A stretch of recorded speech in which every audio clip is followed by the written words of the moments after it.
Gate. The title of chapter 8, India Gate. Now, first of all, let me tell you about the Delhi. That is the capital of India, right? Delhi क्या है? देश की राजधानी है और दिल्ली में बहुत सारे प्लेसेस हैं जो देखने लायक है, दर्शनीय स्थल, राइट? सो इनमें से एक है इंडिया गेट. ओके, दिल्ली में है India gate. So in this chapter we are going to learn about India Gate. So here we have given small story. Now in this story, Manav और Mansi, the brother and sister, okay? मानव और मानसी अपनी माँ के साथ दिल्ली जाते हैं पहली बार और वहाँ पे वो इंडिया गेट देखते हैं और उसके बारे में वो अपने फैमिली मेंबर्स से पूछते हैं. So now let's see the story first. मानव और मानसी अपनी माँ के साथ पहली बार मुंबई से दिल्ली आए थे. ओके, यानी मानव और मानसी कहाँ पे रहते हैं? मुंबई में रहते हैं. वो पहली बार मुंबई से दिल्ली आए थे by aeroplane, by plane. That means उन्होंने मुंबई से दिल्ली तक का सफर प्लेन से किया, हवाई जहाज यानी एरोप्लेन. सो उन्होंने मुंबई से दिल्ली तक पहली बार सफर किया हवाई जहाज से. नाउ वो दिल्ली आते हैं, उनकी ताऊजी और मिनी दी, ओके, और उनकी ताऊजी रहते हैं दिल्ली में और उनकी बेटी है मिनी दी. वो उनको हवाई अड्डे पर लेने आते हैं, हवाई अड्डा यानी एयरपोर्ट. सो उनको एयरपोर्ट पे रिसीव करने आते हैं उनके ताऊजी और mini the. Now what happened next? Airport से घर तक का रास्ता वो कार से सफर करते हैं. ओके, एयरपोर्ट से घर तक वो कार में बैठकर जा रहे हैं. मानव ने रास्ते में एक बड़ा सा द्वार देखा. द्वार यानी गेट. वो क्या था? वो इंडिया गेट था.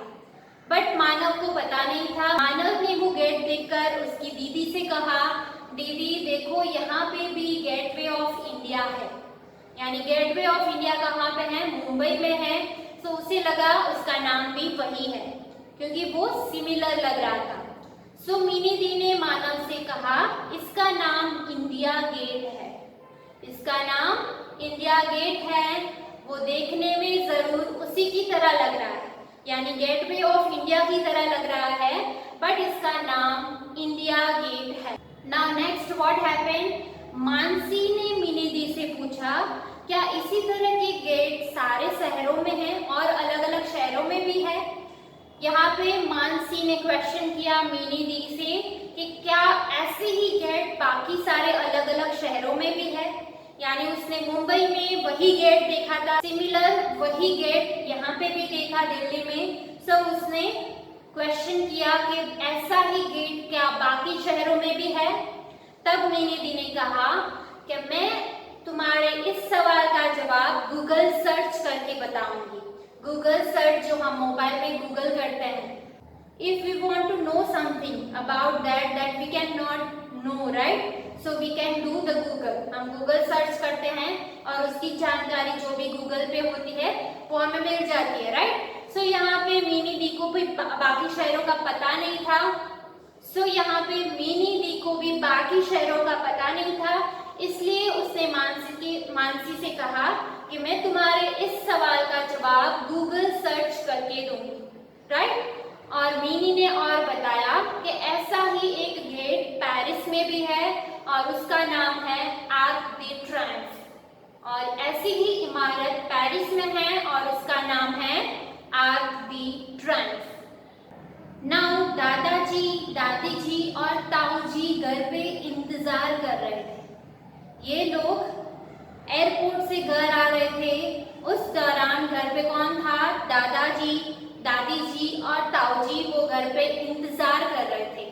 इंतजार करना यानी राह देखना. सो फर्स्ट शब्द अर्थ इज इंतजार.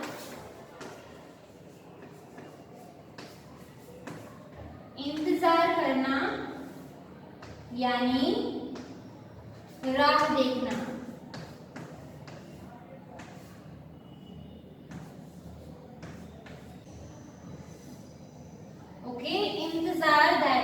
राह देखना। सो घर पे वो सब राह देख रहे थे। जैसे ही मानव और मानसी घर पे आए, सबने उनको गले लगा लिया। बच्चों की मनपसंद खाने में बनाई थी चीज वो है पाव भाजी। दादी जी ने गुलाब जामुन बनाए थे और उनको खाकर सबको मजा आ गया, सब खुश हो गए। नाउ खाना खाने के बाद सब लोग दादाजी के कमरे में जाते हैं और वहां पे रजाई में दुबक कर बैठ जाते हैं। दुबक कर यानी सिमट कर बैठ जाते हैं। ओके, सो आवर नेक्स्ट शब्द अर्थ इज दुबक कर। दुबक कर,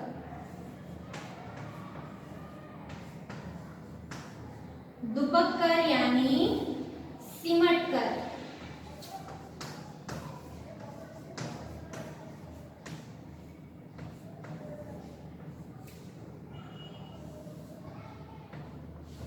तो दुबक कर यानी सिमट कर, वो सब लोग रजाई को सिमट कर बैठ जाते हैं।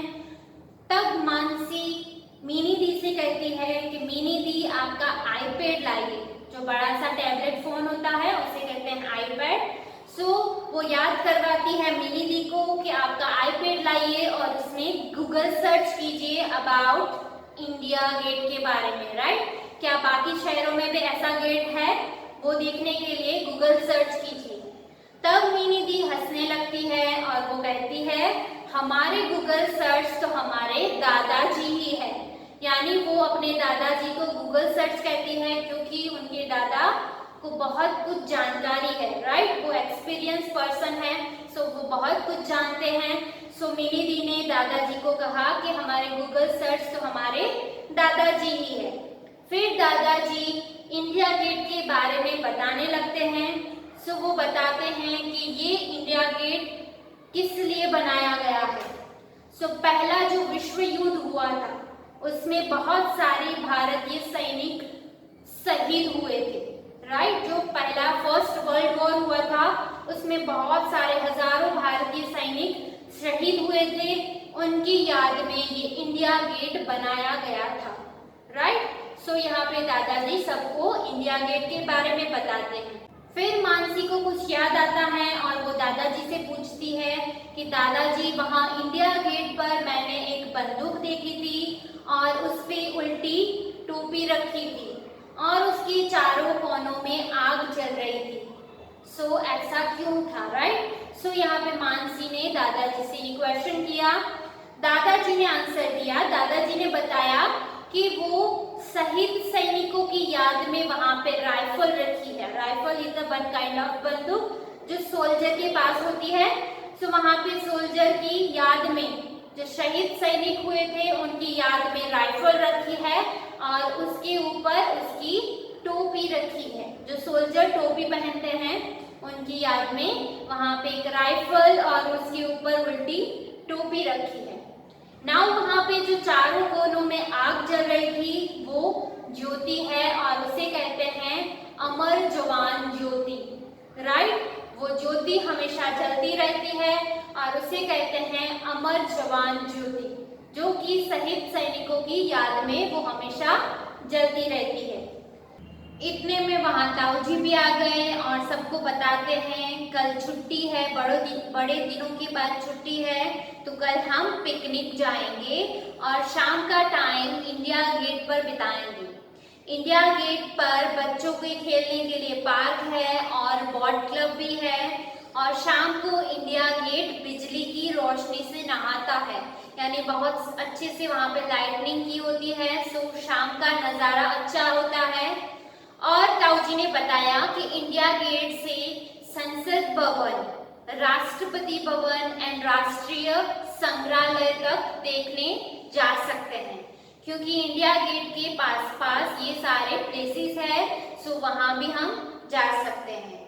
नाउ ये सुनकर बच्चे बहुत खुश हो जाते हैं और वो कहते हैं अरे वाह, बड़ा मजा आएगा। So this is the chapter 8 about India gate. I hope you clear the concept of this chapter 8 India Gate. Thank you.